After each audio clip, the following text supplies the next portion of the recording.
This is WFYI News Now. It's January 6th, and I'm Abriana Herron. On today's show, colleges and universities across Indiana will feel the impact of the state's new high school graduation requirements. A $20 million boost for efforts to make the Indiana Dunes more accessible. And the Indiana School Boards Association's first priority during the upcoming legislative session. Policymakers that from time to time said that money's gone, it's not coming back. Let's forget about it, but it's not static. It's not status quo from year to year. That number changes and fluctuates, and sometimes the losses grow, and that's hard to budget for.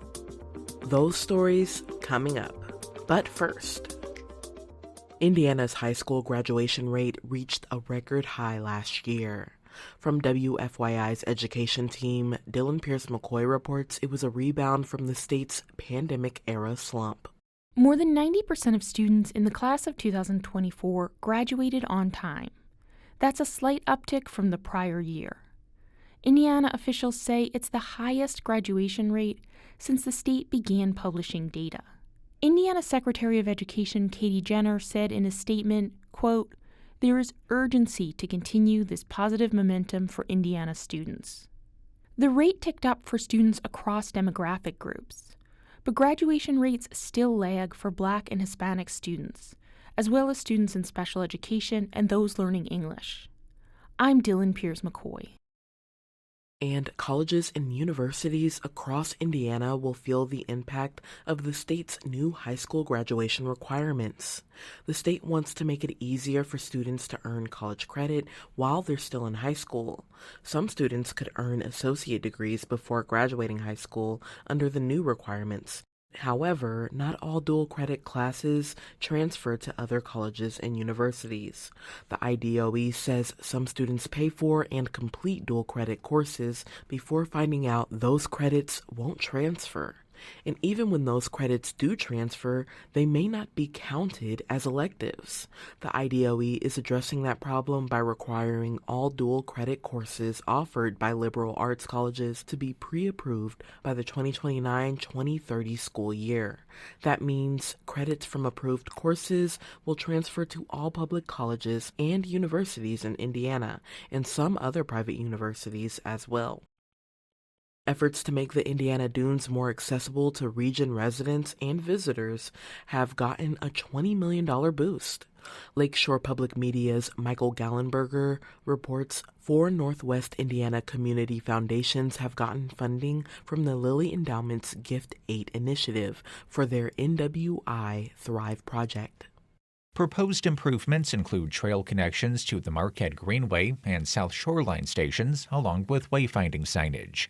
Indiana Dunes National Park Superintendent Jason Taylor says it'll make it easier for visitors to enjoy the park without a car. We can literally connect backyards, get on your bike, connect front yards, driveways, from Michigan City, Gary, and beyond to the trail, to the park, and to the lake. It's going to change lives, right? It has the possibility to change lives. Michigan City's connectivity efforts will be centered on a new cultural trail, according to Mayor Angie Nelson-Deitch. This investment is a game changer for Michigan City, marking a pivotal step in shaping our future while honoring our past as well. The community foundations say NWI Thrive is designed to build off of existing investments into the Marquette Greenway and the South Shoreline's Double Track project. For Indiana Public Broadcasting, I'm Michael Gallenberger. And for our final story today, the Indiana School Boards Association's first priority during the upcoming legislative session is to increase public school funding to keep pace with inflation. As Indiana Public Broadcasting's Kirsten Adair reports, the ISBA says it would help districts maintain financial stability. Terry Spradlin is the ISBA's executive director. He says Indiana has done a good job of raising teacher pay in recent years. However, tax caps enacted to help property owners have cut some schools' operation expenses for things like transportation, utilities, and insurance. And those losses change from year to year. Policymakers that from time to time said that money's gone, it's not coming back. Let's forget about it, but it's not static. It's not status quo from year to year. That number changes and fluctuates, and sometimes the losses grow, and that's hard to budget for. the ISBA wants lawmakers to increase state tuition annually to match inflation. Spradlin says that would relieve some of the pressure on school districts and ensure adequate funding for teacher pay and classroom operations. For Indiana Public Broadcasting, I'm Kirsten Adair. That's all for today's episode of WFYI News Now.